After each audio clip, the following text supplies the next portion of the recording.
We are about to exit for the park, and what I was doing is that I was closing the door in his face because he was not allowed to leave the kennel until he sat. So he sat, and now he's getting a treat. And now that the treat is over, he gets to be released. Come on, buddy. Come on, good job. Now we're going for our little walk. He's picked up on this pretty fast, where he's not allowed to walk ahead. He's not allowed to pull. When I stop, he has to stop. Sit. So right here, we're gonna just apply a little bit of pressure. Sit. Yes, commands. Commands. So you immediately want to praise and reward. It's a little bit hard when I'm holding my phone. Heel. And we move on with our little walk. And then give him just a little gentle pull whenever he starts to walk ahead. Very slight. Off.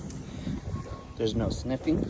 This is teaching him impulse control. He can't just pee or stop at whatever he wants or eat whatever he wants.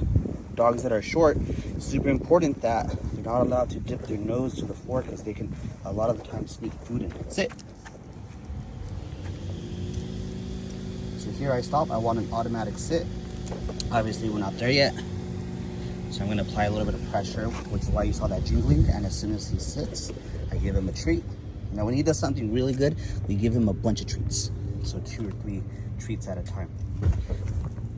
Heel. Good job, buddy. Good boy. So he was about to spring off into the zoomies. It's cute, but right now is not the time.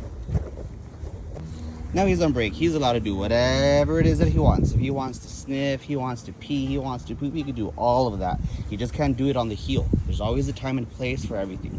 It's super important that we teach him early on that peeing and pooping isn't just, whenever you want to do it. We're going to look away, just give him some privacy. All right, we're just going to continue our walk.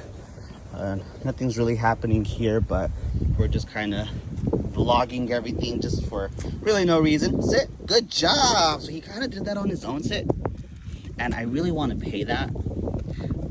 I stay quiet sometimes because it's really a way for me to test him. Like, do you know what we're doing? Do you know how to do it? And that really kind of gives me a measurement of where he's at in the program. Lay down. So here I'm going to ask him to lay down. And I'm not going to really apply any pressure. As soon as he lays down on his own, he's going to have access to this treat. So I'm always leveraging things that he wants as a way to grant him access. Down. So right there, I'm not going to give him the treat that he lays down. Down.